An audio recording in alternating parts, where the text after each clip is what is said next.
Buenas tardes, estimados oyentes de Nadie al Volante. Estamos el día de hoy con el dirigente sindical y a su vez uno de los más conocidos, diría a nivel nacional, Richard Rive. Buenas tardes, Richard, ¿cómo estás? Hola, ¿qué tal? Buenas tardes, gracias por llamar. Muchísimas gracias a vos por tu tiempo. Me acompaña como siempre Juan, acá, ¿Qué tal, Richard? ¿Todo bien por ahí? eh, para ¿Qué poner tal, Juan? Bien, gracias. en contexto a nuestro público que es más joven. Juan, te dejo con las primeras preguntas. Primero que nada, para romper el hielo, a los jóvenes de hoy, ¿cómo les contarías qué es un sindicato? ¿Qué importancia tiene? Yo creo que la tienen clara, porque en la vida cotidiana harán cosas muy similares, muy parecidas y construirán algo parecido. El sindicato es el escudo de los débiles. El sindicato es juntarse todo aquello que está en una misma empresa, en una misma fábrica, en un mismo rubro, para poder defender sus derechos. Sucede en lo cotidiano, sucede en un cuadro de fútbol, ¿verdad? Que te juntás y bueno, espalda con espalda. Sindicato es eso, es juntarse los trabajadores independientemente de su forma de ver el mundo, independientemente de su opción política partidaria, con una propuesta de clase, identificándose con los compañeros que tienen al lado y reivindicando aquellas cosas que crean justas y de derecho. Ese es el sindicato, es el escudo de los débiles.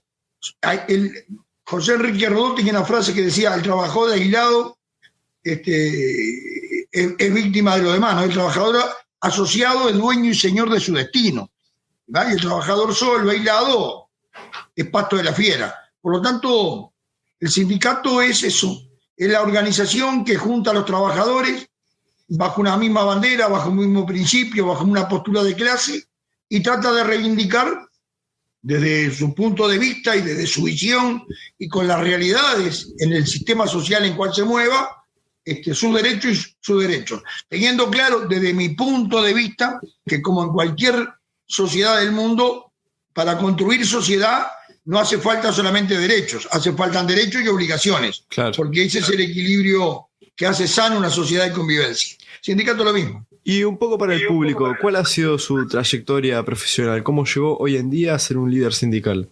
Yo no me considero un líder sindical. Yo me considero un trabajador de fábrica. Me considero, y esto no es demagogía ni nada por el estilo, yo me considero un trabajador de fábrica que tuve la suerte de estar ahí en el momento, bueno, en un momento muy difícil del país, en plena dictadura, quizá por juventud, por salir la cruce siempre a todas. Me eligieron, pero no me eligieron ni por capaz, ni por inteligente, ni por nada. Me eligieron porque en aquel entonces no eran muchos los que se postulaban tampoco. Yo no soy un líder sindical, soy un hombre con una trayectoria sindical que he tratado yo ya voy a cumplir 38 años de militancia sindical, en forma ininterrumpida, desde el 7 de febrero del 82. He tratado de ser honesto conmigo, ser honesto con mis compañeros, ser ético y defender desde una postura de clase los intereses de los trabajadores, independientemente de su bandera política. Y siempre he mantenido una independencia de clase. Siempre teniendo mi partido político, habiendo ido en listas políticas partidarias, siempre supe que la calle no se cruza, que hasta el cordón de la vereda uno llega, pero ya cruzar y mezclar lo político partidario con el sindicato es nocivo para el movimiento sindical. He tratado de ser eso, he tratado de ser un tipo honesto, con un gremio fantástico, con gente que, se convenció, gente que creía en la propuesta y los resultados traen a la vista. Va a ser uno de los gremios, sin ninguna duda, con mayor cantidad de conquistas obtenidas, algunas de esas que no son triple desde la mitad de la cancha, ¿no? Claro, como la reducción de jornada laboral, para o ahora. Audiencia. ¿Cómo definirías la FOEB? Y la FOEP es eso, la Federación de Obreros y Empleados de la Bebida. Del punto de vista orgánico, es una organización que nuclea a todos los trabajadores de la bebida, bebidas sin alcohol, agua, cerveza, maltería, vinos, licores, bajo un techo común, bajo intereses comunes, que ha sabido durante toda la vida salir a la pelea a los temas que realmente consideraba justo. Ha sido un gremio que ha mantenido equilibrio entre derechos y obligaciones. Tenemos a nuestro haber de las mejores conquistas que hay en el movimiento sindical uruguayo, sin temor a equivocarme, y lo hago en un tono fraternal y respetuoso hacia el resto de los compañeros, desde haber logrado en el 84, en plena dictadura, haber reintegrado a todos los trabajadores que habían sido despedidos por razones políticas o sindicales, hasta la reducción de jornada laboral, o hasta ahora, hace pocos meses, un convenio colectivo de estabilidad laboral por 3 años y medio. La federación es eso, es una organización compuesta por seres humanos, con errores y con aciertos, pero que ha tenido siempre, dentro de lo posible, una lectura de clase. ¿Y cuáles han sido tus actividades o obras recientes en el ámbito más social? Nosotros como sindicato de hace, yo diría, unos 8 años, en el 2012-2013, tuvimos un conflicto muy duro con las fábricas de la bebida, lo ganamos, y cuando fuimos a homologar el Consejo Salario, el gobierno nos cruzó. El gobierno de la época nos cruzó. Nos puso el padre, el muchacho, no caminamos con esto. Esa propuesta de usted está por encima de lo económico, por lo tanto no la vamos a aprobar. Bueno, se desató un segundo conflicto ahora con el gobierno, que salimos triunfantes, lo ganamos íntegro 100%, y a partir de allí, dado que tuvimos la comprensión y la adhesión y el seguimiento de la sociedad, entendíamos que había que devolverle a la sociedad todo lo que la sociedad dio por nosotros. Y bueno, a partir de allí empezamos a trabajar ¿con quién? Con los chiquilines más desprotegidos, los de contexto crítico, lo que les cuesta pilones llegar a secundaria, lo que les cuesta levantarse y tomar un desayuno porque no lo tienen, aquellos que, bueno, para acceder a un libro, para acceder a un profesor, era imposible. Y empezamos a incursionar en solidaridades concretas hasta que llegamos en el 2015 a firmar un convenio con el Consejo de Salario, y en el 2017 instalamos lo que se llama Centros Sociales y Educativos FOEP, que hoy hay 6, que nuclea más de 370 chiquilines de contexto crítico, donde le damos un apoyo matemática, lenguaje, le ayudamos con los deberes, y después un apoyo en inglés, ajedrez, informática, música, comprensión lectora, acompañado por merienda, por desayuno, por útiles escolares, por uniforme, y principalmente con códigos de conducta, donde le fijamos claros los límites entre lo colectivo y lo individual. Por lo tanto, bueno, el gremio sigue esa línea, seguramente el año que viene de 6 pasemos a 10, y bueno, es un poco una de mis tareas fundamentales y principales ya al final del camino sindical de mi vida activa, donde dejamos paso a otros compañeros que están en la dirección del gremio. Yo comparto la dirección con ellos, pero me he quedado un poco relegado porque hay que dar paso a nuevas generaciones. Y me siento muy conforme y muy orgulloso. Vuelvo atrás con un dato, Richard. Esos 300 alumnos que vos nombrabas, que mencionabas, ¿son únicamente 300 en total con esos 6 lugares que están dando una mano, o es esos, digamos, 300 por lugar? No, es en total. Nosotros tenemos algunas casas habitaciones, otros locales que no han cedido en comodato a las intendencias, como la de Paysandú, la de Montevideo y la de Canelones. Nosotros tenemos capacidad para entre 60 y 80 chiquilines por local, no tenemos más. Son 300, de los cuales los 360 o 370 tenemos hay uno en Paso Carrasco que funciona como centro educativo, pero después de las 4 de la tarde funciona como merendero. Saliendo un poco al cruce con la pandemia, ya en el mes de marzo, instalamos un merendero en el propio local, donde se le da todas las tardes una merienda que consiste en 600 centilitros de cocoa con leche, una tercia de flauta con dulce y manteca, fruta, y los viernes se acompaña con algún postre. Todos los días son 70 chiquilines más que tenemos esa cobertura solidaria. Una obra que salió de ustedes, digo, hace años, pero impresionante. Y la estamos bancando nosotros económicamente, ¿no? Claro. Se sustenta con la plata de los consejos salarios. Soy yo el que administro, soy yo el que coordino, pero a partir del último consejo salario del año 18, como era mucho el dinero que está en juego, resolvimos que nos auditara una empresa tercera fuera del sector, y bueno, contratamos CPA Ferrer, que tiene una auditoría permanente y mensual sobre los dineros nuestros. Perfecto, perfecto. Digo, para la gente, digo, esos son siempre, bueno, ¿de dónde sale? Transparencia y se demuestra también que se puede hacer cosas honestamente. Ese es el camino. Algo que vos mencionabas era de ese, por decirlo de alguna manera, encontronazo que tuviste en ese momento con el gobierno. Pero si vos ya en tu trayectoria tendrías que mencionarme algún otro encontronazo que hayas tenido, ¿cuál se te viene a la cabeza? Yo qué sé. Habría que verlo por orden alfabético. Hay unos cuantos. Con todos los gobiernos hemos tenido encontronazo. Con el gobierno de Sanguinetti en el 85-90, con el segundo gobierno de Sanguinetti, con el gobierno de Valle, con el gobierno de la calle Herrera, hemos tenido con todo, con el gobierno del Frente, y ahora también vamos a tener encontronazo, porque bueno, hay algún articulado de la LUC que a nosotros nos merece ciertos reparos y rechazos. Por lo tanto, es decir, un sindicato que no ha tenido afinidad con los gobiernos, hemos mantenido la independencia y si algo demuestra es eso, hemos tenido conflicto con todos los gobiernos. Y ahora que hablabas de, bueno, años en esto, y que, bueno, decías que son varios esos encontronazos, pero ¿y el primero que tuviste dijiste, qué me estoy metiendo? Dijiste... Y no, porque los primeros eran en dictadura. Claro. Allí fíjate que nosotros formamos el sindicato el 7 de febrero del 82. Nos quedaba todavía 3 años de dictadura. Ahí se formó el PIT, que tuve la suerte y el honor de ser un cofundador del Plenario Intersindical de Trabajadores y orador en los 1 de mayo 83, 84 y 85.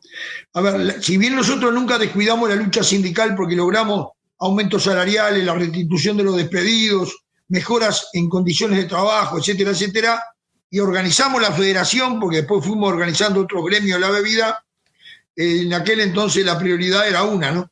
Era volver al Estado de Derecho, volver a las libertades. Por lo tanto, nuestro gremio junto con el PIT sumaba con otras organizaciones sociales y políticas en la lucha contra la dictadura para derrocar el régimen. Bueno, se transitó hacia un sistema democrático, si bien arrancó con exclusiones, bueno, se fue normalizando con el tiempo desde el punto de vista de la participación sin veto hacia ningún político ni partido, ¿no? Por lo tanto, los primeros años era la pelea contra la dictadura. Y bueno, y ahí había de todo. La primera movilización nuestra, que fue una cosa increíble, creo que haber sido la primera en ese periodo de la dictadura de un gremio organizado, fue el 7 de diciembre del 82, hacía 10 meses que nos habíamos formado. Hicimos una movilización en la calle frente a la cervecería, que éramos más de entre 700 y 800 compañeros. Terminamos todo en cana, obviamente. Pero bueno, era otra época, tenías otras energías y definiciones ideológicas en la sociedad muy claras. Las diferencias quedaban para el día después. Ahí había un tema puntual que era el enemigo común, que era la dictadura, ¿no? Exactamente. Hoy en día se habla mucho del PIT-CNT, que en tales acontecimientos que bien supo manejar en la dictadura, mucha gente hoy piensa que está en declive respecto a algunas quejas sobre el gobierno actual. ¿Usted qué dice respecto a estas opiniones? A ver, siempre va a haber opinión a favor y en contra. Y siempre aquel que tenga mayor cantidad de micrófono va a hacer escuchar mucho más su voz. Por lo tanto, el grado de imparcialidad o de objetividad en los análisis o en los juzgamientos hay que tomarlo con pinza. Yo los tomo con pinza. Sí creo de que hay un antes y un después, hay un ciclo. Creo que de alguna manera se debería de revisar actitudes, comportamientos, propuestas, definiciones políticas que han habido en los últimos años, porque desde mi punto de vista no ayudó a generar mejor credibilidad sobre la herramienta. Y la síntesis es que somos 400.000 afiliados, que de 120.000 en el 2005 pasamos a 400.000 ahora, pero cuando hay una encuesta popular de cualquier encuestadora, aparecemos en los últimos lugares. Por arriba nuestra está como opinión favorable el Estado, los bancos, la policía, el ejército, las cámaras empresariales. Entonces, por lo tanto, habría que preguntarse, ¿por qué si crecimos 3, 4 veces más el número de afiliados, la gente nos ve con recelo y no tenemos la credibilidad en la sociedad que deberíamos tener? Y eso amerita una revisión, mirarnos para adentro. Por lo tanto, estoy más proclive a ese análisis que al otro, porque el otro es al voleo. Siempre hay un interés de parte. Nadie me agua bendita en los análisis políticos. Claro. Santo no hay. Hoy en día, ¿cuál es su relación con el PIT-CNT? Yo soy parte del PIT-CNT, soy un afiliado a la Federación de la Bebida. La Federación de la Bebida es integrante del PIT-CNT e integra el secretariado y la mesa representativa. Por lo tanto, soy PIT-CNT, soy tan PIT-CNT como cualquier PIT-CNT. No quiere decir que sea el afiliado al PIT-CNT de la MEM permanente. Soy un hombre crítico, fui siempre, porque creo en la crítica constructiva, ¿verdad? Respecto a esa crítica constructiva, ¿cómo usted lo ve en retrospectiva comparado con lo que era el PIT-CNT antes o lo que es hoy en día? Es difícil comparar un PIT-CNT año 2020, un PIT-CNT año el que vos quieras, porque la sociedad cambió.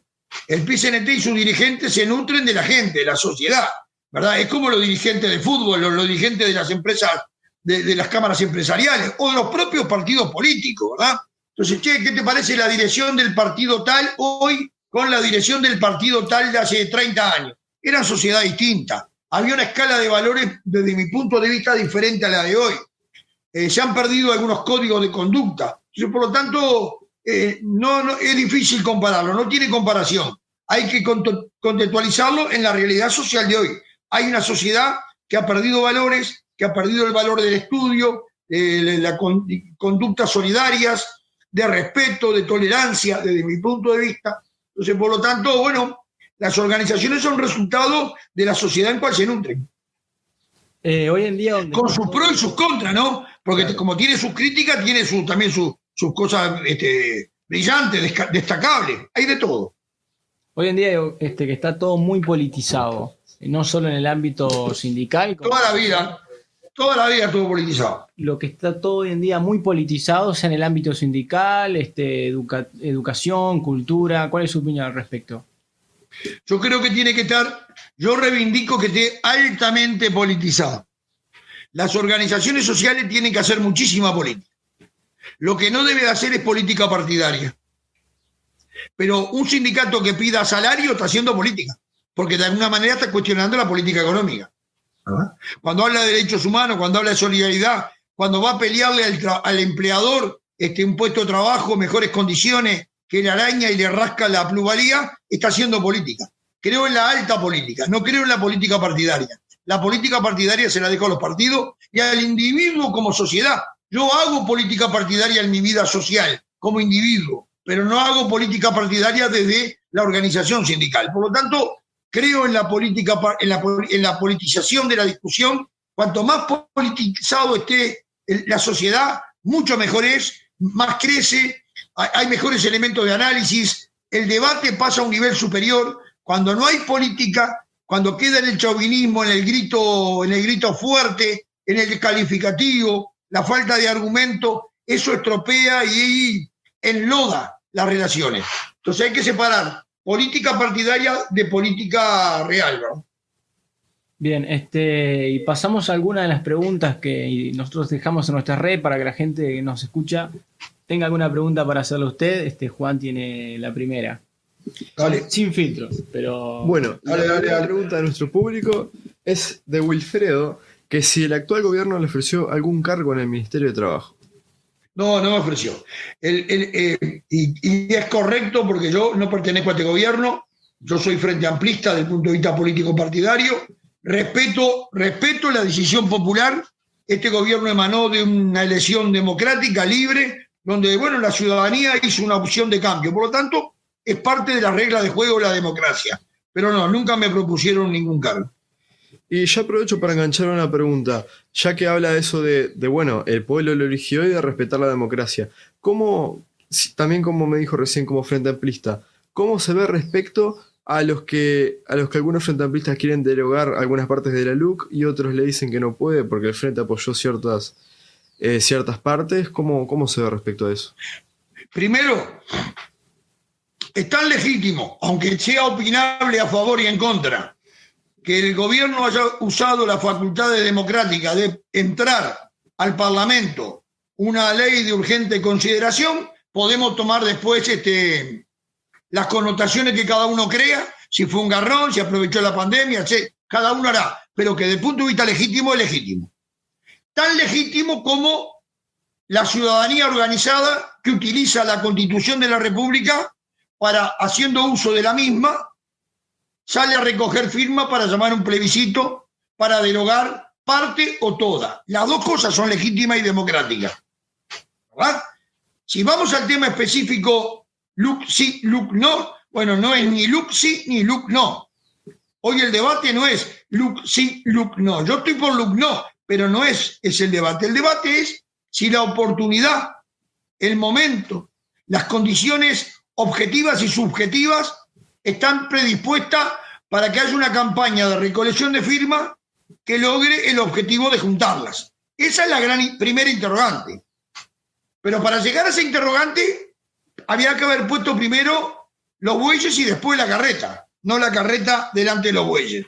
Y había que haber resuelto si lo que se va es por la derogación total o derogación parcial de algunos artículos.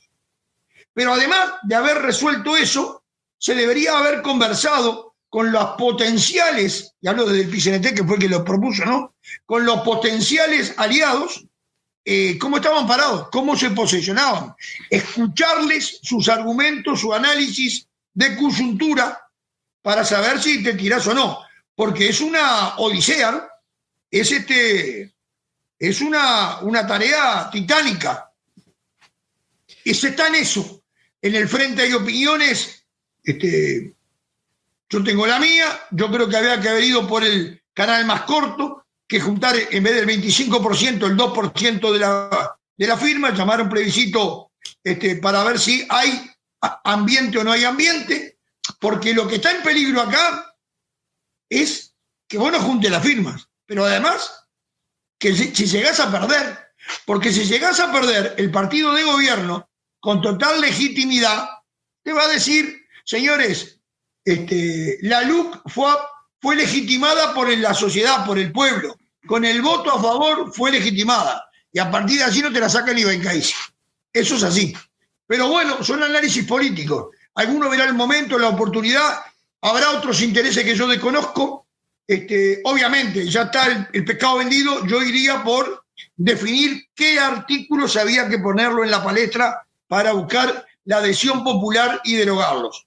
Yo tengo los míos, alguno tendrá los suyos. Bien, y continuamos con otra pregunta del público que engancha con lo que ha dicho Juan. Este caso es Fernando, que me mandó un mensaje también diciendo que es wilsonista y dentro de todo lo aprecia mucho por siempre esa crítica constructiva y siempre siendo objetivo, racional. No, objetivo no sé. Trato de dar mi opinión. A veces la objetividad es relativa. En política, la objetividad es muy relativa. Bien, pero gracias. Con eso de la LUC, si esto de derogar parte de la LUC, habiendo votado algunos artículos, ¿no es una señal de que quizás el Frente Amplio no ha asumido la derrota y como última medida para llegar al pueblo? A ver, al Frente Amplio le llega la propuesta del PCNT. El Frente Amplio no origina la iniciativa del referéndum, la origina el movimiento sindical. Por lo tanto, te sirvieron la entrada y el plato central sin haber visto la carta. O la comés o la dejás. Y eso me parece a mí que tiene algo de no sé si apresuramiento, pero hay un descuido. Había que haber sido más prolijo en el tratamiento previo. Pero ya está. Ahora llorar el cuartito. Ninguna oveja se salvó balando. Creo que tiene que ser algunos artículos que tiene que derogar. Y respecto a algunos artículos, ¿cuál es su opinión respecto al artículo de LUC que legitima en los piquetes que puede intervenir el Ministerio del Interior? Le doy en el piso, la pateo en el piso. La reglamentación de huelga es una reverenda cagada, con todas las letras. Porque en vez de reglamentar la huelga, lo que está haciendo es habilita al rompehuelga y al patrón para que rompa la huelga. Voy a poner un ejemplo, para que no quede lo que dice el Richard versus lo que dice otro, el de Ámsterdam contra la Colombia. Voy a poner un ejemplo. Dicen que ese artículo lo que hace es darle el derecho al que no está agremiado de entrar a trabajar. A mí me da un poco de bronca todo eso, pero bueno, me la fumo, me la mastico, es parte de la historieta. Mi pregunta es, si en una empresa hay 100 trabajadores, de los cuales 50 están sindicalizados y 50 no, los 50 sindicalizados hacen una propuesta de un 40% de aumento salarial y van a la huelga, van a una huelga, un mes de huelga, están en la huelga, y por otro lado los otros 50 van todos los días a trabajar, entra, trabaja, cobra el sueldo, se va para la casa. Terminó el mes de huelga y resulta que el sindicato gana el conflicto y la patronal le da el 40% de aumento. Mi pregunta es, ¿y los que laburaron todo el mes, que cobraron, que no perdieron nada, también tienen el aumento del 40%? Es una pregunta. Claro. Porque si también lo tiene, entonces no reglamenta la huelga. Legitima al rompehuelga y le paga doble. Le paga trabajando y le paga como premio lo que ganaron los otros. Me parece que es aberrante, es ruin y realmente no ayuda a las relaciones laborales. Si el problema es la ocupación, hay que discutir la ocupación. Y creo que hay que discutirla. Claro, mucho. Porque lo que está faltando en este país no es tal medida o tal otra. Lo que está faltando en este país de hace mucho tiempo, y no es de este gobierno, también del anterior, son relaciones laborales maduras. Relaciones laborales con un temario ayornado al siglo XXI. Y no seguir con la misma chiquita de toda la vida. El mundo del trabajo cambió. El Uruguay de las chimeneas es historia. Hoy es el software, hoy es la logística, hoy es las plataformas, hoy es el teletrabajo. De esos temas hay que discutir, porque cuando vayas a discutirlos ya están instalados. Claro, mucho de la frase que se habla de que no es vago el que protesta, sino el que se apropia de los derechos del que protesta. Sí, no tengo duda de eso. Yo, para mí, el término vago y atorrante, aquel atorrante y vago que va a laburar y hace como que va a laburar. Después le matan la zona a los derechos. Entonces, vuelvo a repetir, que alguien me dé esa respuesta. Si este sindicato hipotético de esa fábrica hipotética gana esa huelga hipotética con el 40% hipotético, ¿los rompehuelgas la cobran, sí o no? Esa es una pregunta. Bien, y vamos a la última, que es, ¿qué tan autocrítica es realmente la autocrítica que mandó el Frente Amplio a sus votantes y tal? ¿O es únicamente para la tribuna o realmente hay una autocrítica ahí? No, a ver, yo creo que es el inicio de la autocrítica. Desde mi concepción ideológica, las autocríticas es como el soldado que va a la guerra. Sabe cuándo va, pero no sabe cuándo vuelve. La autocrítica se empieza, pero desde mi punto de vista nunca se termina. Porque se analiza la vida, se analiza el pensamiento. Y eso es dinámico, no es estático. Por lo tanto, yo nunca cerraría la comisión de autocrítica. Siempre estaría abierta. Sabría cuándo empieza, pero no sé cuándo termina. Creo que comenzó. Y algunos podemos decir que comenzó bien, comenzó más o menos, pero comenzó. Algunos diríamos, teníamos que haberlo hecho hace 1 año, 2 años, 3 años. Y bueno, sí, siempre tendremos la opinión del día del lunes. Comenzó. Ahora, voy a decir algo, ¿no? Comenzó, yo puedo tener postura crítica sobre el texto, pero pregunto, ¿qué otro partido en la historia del Uruguay se reconoce o hay algún documento que diga que hizo autocrítica? Los colorados le quedan un 8-9%, 10%, cayeron estrepitosamente. Yo no he escuchado ni he oído ninguna autocrítica. ¿Merece una autocrítica? Yo creo que merece, todos merecemos una autocrítica. Los blancos del 90 al 95 también, autocrítica, yo no escuché ninguna autocrítica. La izquierda, históricamente, autocrítica muy poca. El movimiento sindical soslayó alguna vez alguna autocrítica. Está pendiente todo de la huelga del 73, los comunicados 4 y 7 y 1000 cosas más. El uruguayo es muy reacio a la autocrítica. Hay un discurso que para mí es facilongo, que la autocrítica lo que lleva es alimenta al enemigo. Le da pasto al enemigo. Yo no creo eso. Yo creo que la autocrítica lo que hace es fortalece la herramienta, fortalece a los individuos y es más creíble en la sociedad. Una persona, una mujer, un hombre, que se para ante la sociedad y dice, la embarré, metí la pata en esto, esto y esto. Me parece que no solamente es muy valiente, a mí me da garantía de que recorrió y transitó el error, lo reconoció, seguramente si lo vuelve a ver de vuelta no lo va a hacer. Como última pregunta de mi parte, más un poco la perspectiva personal, ¿cómo ve usted a los derechos de los trabajadores hoy en día en Uruguay?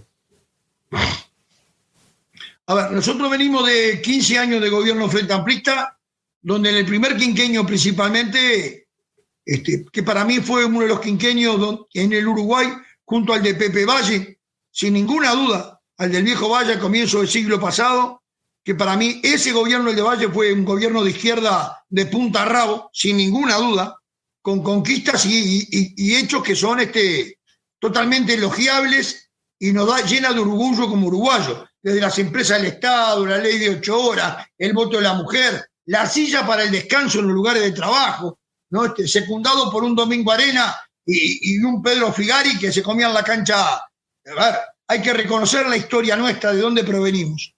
Y el gobierno de Tabaré Vázquez del 2005 es el otro gobierno que para mí tuvieron los mayores ribetes de connotación de izquierda, con el Consejo Salario, con las leyes laborales, con los derechos para la empleada doméstica, para el peón rural, una serie de conquistas importantes, la instalación de nuevas reglas de juego en las relaciones laborales, son, me parece, derechos adquiridos que vinieron para quedarse. Bueno, eso lo tenemos al día de hoy. Hubo ahí una ringuirranga con respecto a los consejos salarios este año. Yo fui uno de los que levantó la voz de que si bien el gobierno en la tripartita superior decidía y definía una pauta del gobierno, como hizo también el gobierno frente amplista siempre, también este gobierno lo hizo. Yo lo que decía, está bien, señores, pero no puede quedarse en el tripartito. Tiene que bajar a los gremios, bajar a los consejos salarios, abrir las negociaciones colectivas en los consejos salarios, volver a utilizar la herramienta consejo salario, que para mí fortalece la democracia. Bueno, mal o bien se hizo, los resultados yo no opino de ello porque cada gremio sabe. Creo que los derechos vinieron para quedarse, no solamente los trabajadores, muchísimas leyes también de equidad y de género, que me parece que es un avance para la sociedad y para el mundo, ¿no? Ya como último tema casi, yo siempre destaco una frase que usted dijo en otra entrevista, creo que era con el Rafa Cotelo, de pegarle a la calle en este momento es pegar en el piso. Porque dentro de todo, ¿cuál es su visión? ¿Al presidente o a la calle del cordón? No, al presidente. Hay que tratarlo como presidente, es verdad. A mí, cuando yo tuve la entrevista con el Rafa, fue allá a fines de marzo, pandemia ya instalada. Antes de días después de la emergencia sanitaria, era el principio. Sí, marzo-abril fue la grabación de la entrevista. Había habido el caceroleo y todo ese tipo de cuestiones. Yo creo que en ese momento el análisis era correcto. Hoy ya los temas son otros, porque también el gobierno ha jugado políticamente. En ese momento la entrevista no estaba la luz planteada, ni estaba en el Parlamento. A ver, el gobierno también, vuelvo a repetir, con total legitimidad, movió fichas en lo político partidario, ¿verdad? Y está bien. Ahora, cuando uno tiene opinión política, sabe que del otro lado hay otra opinión política. Cuando uno opina de política, va a tener una respuesta política. Entonces, por lo tanto, las condiciones cambiaron. En ese momento lo que dije lo sostengo, creo que era así. Bueno, hoy las cosas han cambiado un poco porque la sociedad también cambió. Y los operadores políticos cambiaron también. ¿Qué mensaje le daría a nuestro público, que muchos ya trabajan y en algún futuro trabajarán? Yo creo que primero que tengan la cabeza abierta, que sean rigurosos en el análisis, que no compren dogmas, que no repitan libretos, que todos los comentarios, las opiniones sean como insumo para que luego cada uno haga su veredicto, su análisis, su visión de sociedad. La sociedad se construye en la diversidad. Que no le tenga miedo al debate ideológico. Yo reivindico el debate de ideas, que hace mucho tiempo que no se da. Hoy se ha sustituido por el agravio, por el descalificativo, por la ausencia de tolerancia.